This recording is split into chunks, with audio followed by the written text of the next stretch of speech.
You can eat all the right foods, balance your blood sugar, cut out sugar, track your calories, and still binge. Or you can work on your mindset, do the affirmations, read all the books, journal for an hour a day, and still end up standing in front of the pantry at night wondering what went wrong. So, which of these actually works to stop binge eating? Mindset or nutrition? The answer is actually both, but not in the way that most people think, so let's break it down. Over the years of helping people stop binge eating, I found that people tend to fall in one of two categories, both in what approaches they are trying themselves and what other coaches and therapists are teaching out there. And this falls into the categories of, are we focusing on our mindset and psychology, or are we focusing on nutrition/biology? And hint, hint, both of these are actually really important in your journey to stop binge eating. So we're going to cover today what a mindset versus nutrition approach looks like, who should focus more on each one, and the approach that I've used personally with both myself to help me stop binge eating and with over hundreds of clients inside of my Confident Eater program where I help them eat normally. So let's first talk about mindset. Mindset people tend to be the therapists, psychologists, and of course the mindset coaches. I do feel like I tend to fall in this category more than a nutrition person, but I'll talk about that in a moment. The mindset people look at more of the why behind why we eat. So if you are journaling about, well, why did I just eat that food? Or you are reading information about how binge eating formed through this psychological habit-based approach. If you are addressing your past history with food, any traumas, this would all fall under the mindset category. Now, we tend to think of the mindset work as going a bit deeper, but that doesn't mean mindset work alone is necessarily better or that it's the only thing you need in order to stop binge eating. If you're just finding random thoughts and random affirmations, random things people tell you on TikTok, on Instagram as you're scrolling by, these things are not going to necessarily stick in your brain unless you fully believe them, like deep down in your soul.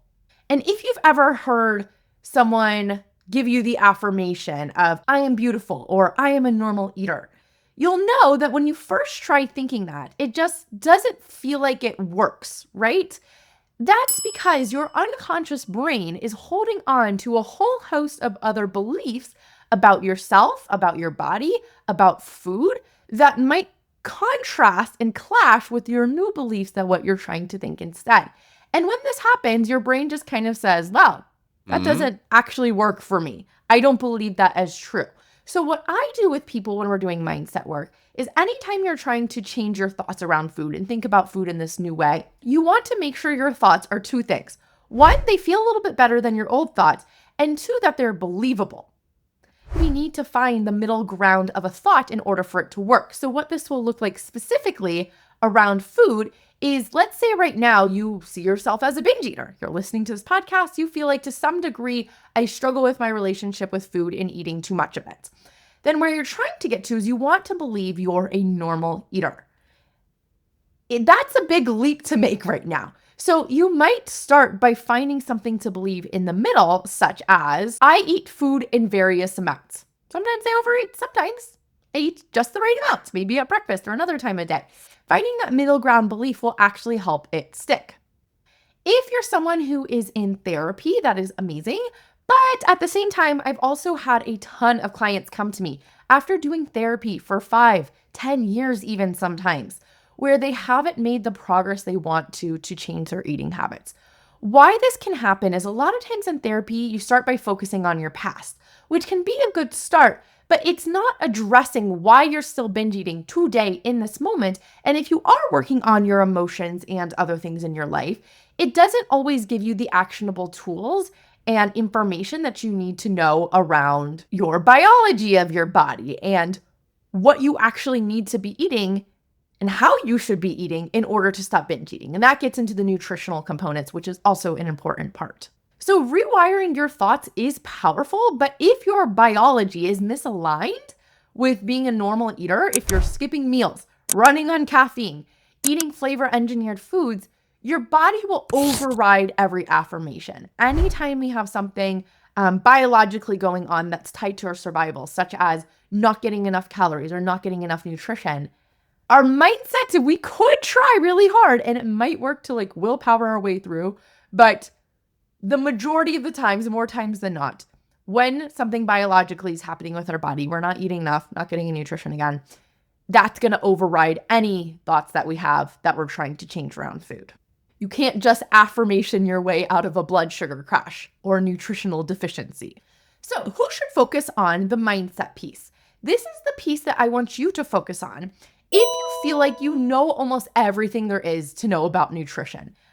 That was kind of me. I felt like I could tell you anything and everything you wanted to know about nutrition because I was so obsessed with it. I could tell you the calories in 12 baby carrots. I knew exactly how many almonds had 100 calories. And calories alone aren't the only part of nutrition, but I was deep in that world for a while.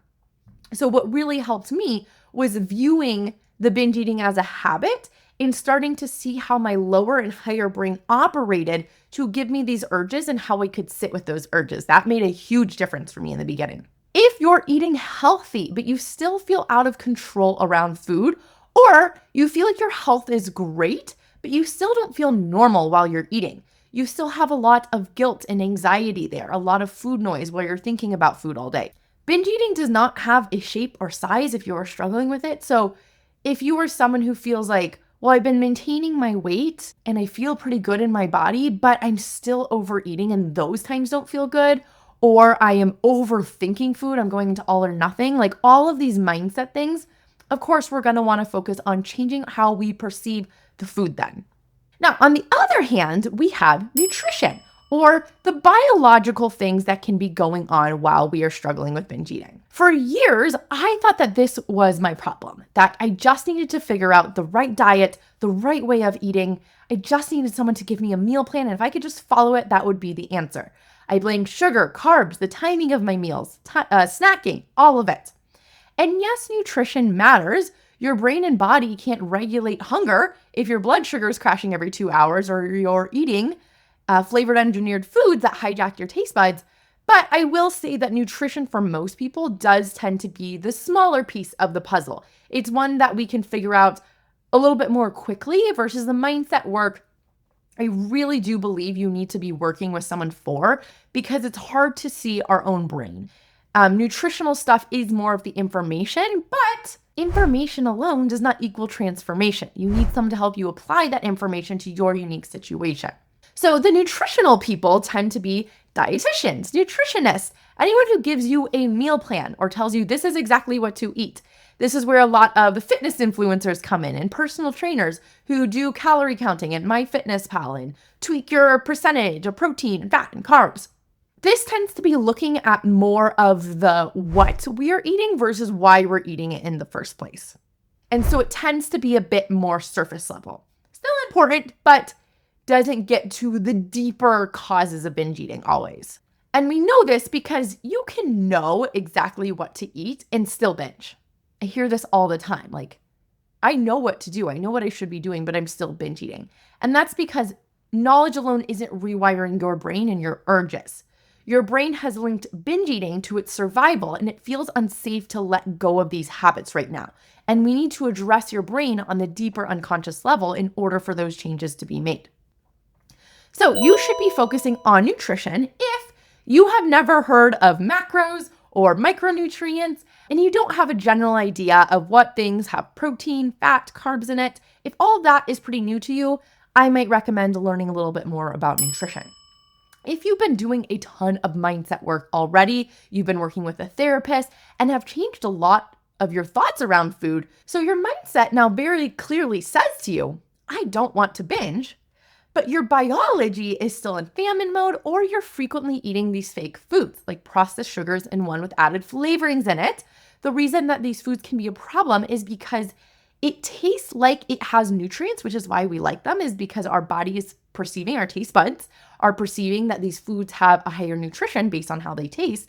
But when they don't have that nutrition and those vital ingredients of micronutrients never arrive in our body, your brain learns not to trust the food and your flavor cues. So that's when we start to crave more and we feel like we have no control because our body isn't receiving the adequate nutrition that it needs. Your brain and body start to become out of sync, where this mismatch is what creates this mental tug of war around food, where we're not sure, do we want to eat something? Do we not want to eat something? It feels like we're craving it, but we're also not sure why we're craving it. Although maybe you have some insights around that from doing the mindset work, it still feels like there's this deep biological drive to keep eating. That's when I would focus on the nutrition. When you start to eat foods that are honest about their flavor, so I recommend avoiding most processed sugar, and I teach you how to do this in my Confident Eater program in a way that feels really fun and easy. So we are not all or nothing about this. This isn't I need to cut this out forever and I'm never going to have it again. But by avoiding them, we're not only going to improve our health, but it's also going to make your cravings drastically decrease. So if you have something like real honey instead of artificial sweeteners, your brain starts to trust food again, or roasted potatoes instead of fake chips like Lay's or Doritos.